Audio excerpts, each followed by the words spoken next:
Normandy, June 1944. An American rifleman crouches in a hedgerow, taking fire from a German position 200 yards ahead. His throat is dust dry. His belt-mounted canteen ran empty 30 minutes ago. There's a second one in his pack, right behind him, strapped to his back, completely unreachable without standing up, unbuckling 4 straps and taking the entire system off his shoulders. He stays thirsty, he stays in the fight. The extra water stays on his back. Same hedgerow, different soldier. A German machine gunner lies prone, scanning the field for movement. His throat is dust dry, too, but his canteen, it's clipped to his belt, his bread bag, right there on his hip. His cleaning kit, same place. He reaches down without moving his eyes from the field, unclips the canteen, takes a drink, clips it back. Never broke his sight line, never compromised his position, never stopped watching the American line. Same battlefield, same desperation for basic supplies. But one soldier could access his gear without thinking. The other soldier had to choose between staying combat effective and staying supplied. That was the difference. Not courage, not training, not firepower, accessibility. One simple detail American engineers missed when they designed the M-1928 Haversack. A detail so obvious, so fundamental, that thousands of American infantrymen would learn it the hardest way possible, by watching German soldiers do what they couldn't. Let me show you how America tried to beat Germany's field equipment and missed the one thing every single soldier actually needed. 1910. The United States Army needed a standardized infantry pack, something every rifleman could carry, something that held a soldier's life on his back. The result was the M-1910 Haversack. Then came the M-1928. Minor improvements, quick-release buckles instead of buttons, better strap placement, upgraded materials, but the fundamental design? Exactly the same. Picture it. The M-1928 wasn't just a backpack, it was an engineering solution. American engineers looked at the problem of carrying everything a soldier needed and decided to create an integrated system. One piece of equipment, everything attached, everything organized, everything accounted for. The pack itself was a canvas envelope. You didn't load it like a bag. You laid everything out flat, folded it in a specific sequence. Your shelter half went here, your blanket went there, your extra uniform rolled inside specific folds, your rations packed into the haversack body in a precise arrangement. One can of meat component here, container of hardtack there, socks in this position, toilet articles in that position. Then came the folding. 4-part fold system. Bring the sides in, fold the flap over, thread the binding straps through specific loops, buckle them down, tighten to specification. Attach the pack carrier, the triangular diaper that held your bedroll, using a coupling strap threaded through buttonholes. Connect it to your cartridge belt with suspender hooks. Add the mess kit pouch to the outside. Strap the entrenching tool to one side, bayonet to the other. When properly assembled, the M-1928 was a marvel of organization. Everything had its place, everything secured, everything distributed for optimal weight balance. In garrison, with time and space and good lighting, soldiers could pack these systems beautifully. Training manuals showed the proper technique. Drill sergeants inspected the folds. Supply sergeants demonstrated the correct strap sequences. It worked, in theory, on paper, in controlled conditions. Then soldiers took them to combat. 1944, France, Italy, Belgium, Germany. Anywhere American infantry fought, the same pattern emerged. The M-1928 Haversack became the most hated piece of equipment many soldiers ever carried. Not because it was heavy, not because it was poorly made, not because it broke easily, The canvas was durable, the straps were strong, the buckles held, the engineering was sound. The problem was simpler, more fundamental, more frustrating. You couldn't get into it. A rifleman pinned down by mortar fire needed his entrenching tool. Right now. Not in 5 minutes. Not after carefully unbuckling 4 straps and dismantling the pack system. Right now. But regulations had the entrenching tool mounted to the haversack carrier.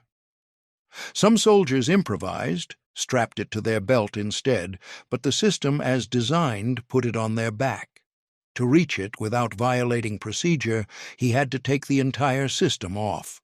Stand up, remove it, unbuckle it, retrieve the tool, then decide, do I put this whole thing back on? Or do I leave it here and hope I can find it later? A machine gunner in a defensive position needed fresh socks. His current pair was soaked through. The misery was constant. The risk was real. Wet feet in cold conditions led to swelling, numbness, and worse. Dry socks wouldn't solve everything, but they'd help. They'd give him a fighting chance to stay on his feet tomorrow. But his dry socks? Rolled inside the shelter half, which was rolled inside the blanket, which was buckled into the pack carrier, which was attached to the haversack, which required complete disassembly to access. An infantryman on patrol needed to eat. His stomach was empty, his energy was fading. His K-rations were right there, in his pack, behind 4 buckles, 2 straps, and a carefully folded envelope system that couldn't be opened without taking the whole thing off and laying it on the ground. The M-1928 demanded that you stop everything you were doing, find a safe place, remove the entire pack system, lay it out. Unbuckle it, unfold it, retrieve whatever you needed, repack everything, refold everything, rebuckle everything, put it back on, resume what you were doing. In combat, that wasn't inconvenient. It was impossible. So soldiers adapted. They stopped using the packs as designed. They crammed extra rations into their cargo pockets. They tied canteens to their belts with improvised straps. They stuffed personal items into their shirts. They left non-essential equipment behind. They ditched the packs entirely when they could, carrying only ammunition and water. The carefully engineered load distribution system? Abandoned. The organized packing method? Ignored. The integrated equipment solution? Rejected. Because American engineers had designed a system that looked perfect and worked terribly. Meanwhile, across every battlefield where American and German forces clashed, German soldiers carried a different approach to the same problem, an approach that had evolved over decades of hard-won experience into something that worked. The M-31 Brotbeutel, the bread bag. Nothing sophisticated about it. Canvas bag, roughly 10 inches tall, 11 inches wide at its broadest point. Single main compartment, small pocket on the front flap, 3 leather straps with metal hooks that clipped directly to the combat belt, 2 D-rings on the back for an optional shoulder strap. That was it. That was the entire design. A bag on a belt. But here's what made it genius. Accessibility. A German soldier wore his bread bag on his right hip, or his left, depending on his role. Didn't matter. What mattered was that it hung there, on his belt, within reach. Always. Inside that bag went everything he needed regularly. Daily rations, eating utensils, cleaning kit for his rifle, field cap when not wearing it, personal items, anything he might need to access quickly. The bag stayed on his belt whether he was marching, fighting, sleeping, or eating. He didn't remove it to access it, he just reached down, unbuttoned the flap, grabbed what he needed, buttoned it closed. Done.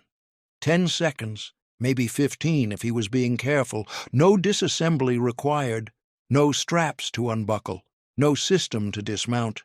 Just open, retrieve, close. The German soldier fighting from a prone position, he could reach his bread bag without moving his torso, roll slightly to one side, unbutton the flap, grab a ration tin, roll back, keep fighting.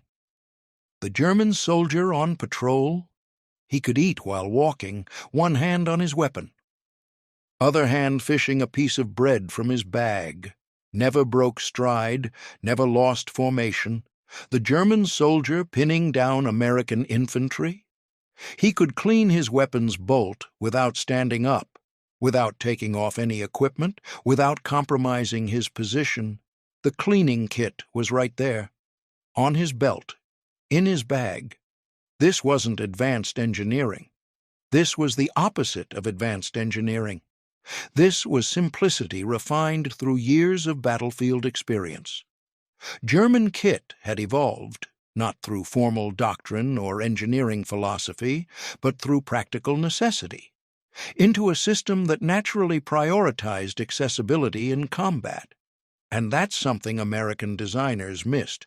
In combat, a soldier doesn't need equipment that carries everything perfectly. He needs equipment that lets him access anything instantly. The German belt kit system extended beyond just the bread bag.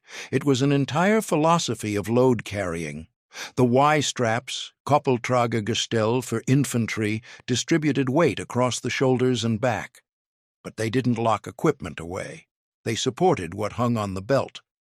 Ammunition pouches on the front, bread bag on the side, canteen and mess kit attached to the bread bag's D-rings, gas mask canister when required, though many soldiers dropped these once gas threats disappeared, entrenching tool when needed, everything on the belt, everything accessible, everything within reach without removing anything.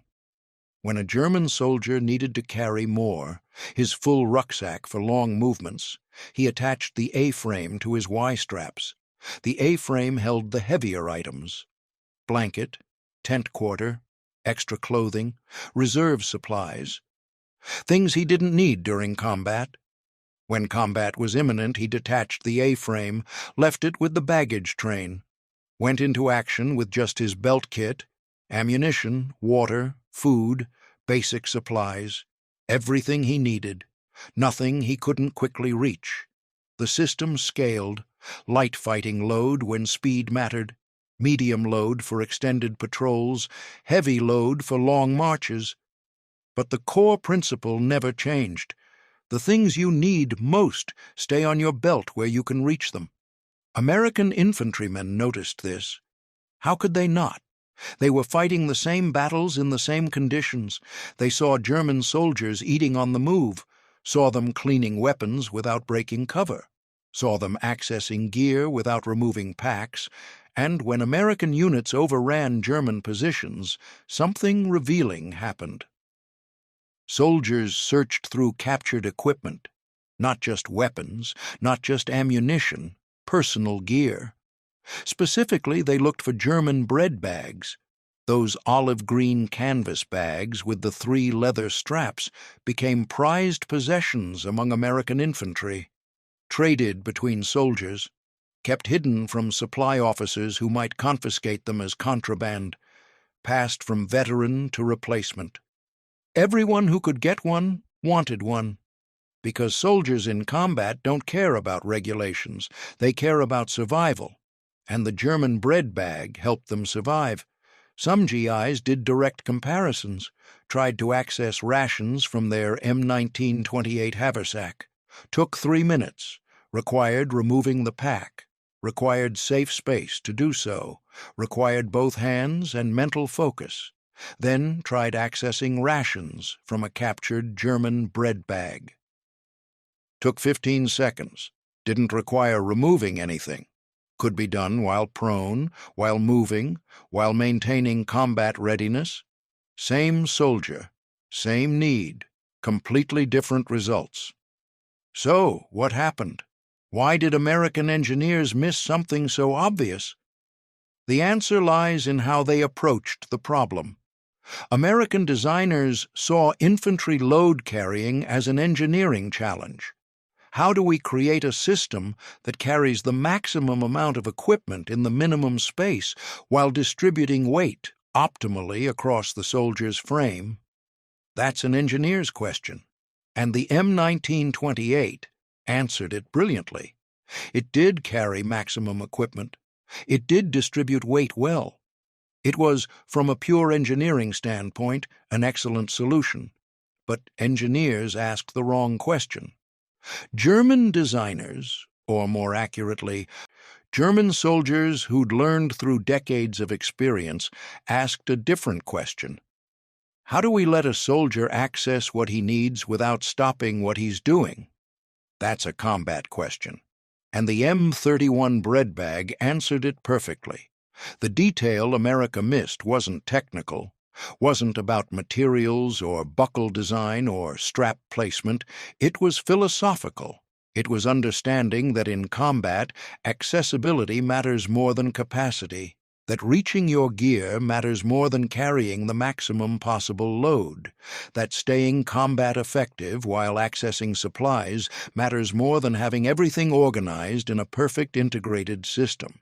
The M-1928 forced soldiers to choose, stay equipped and immobile, or stay mobile and under-equipped.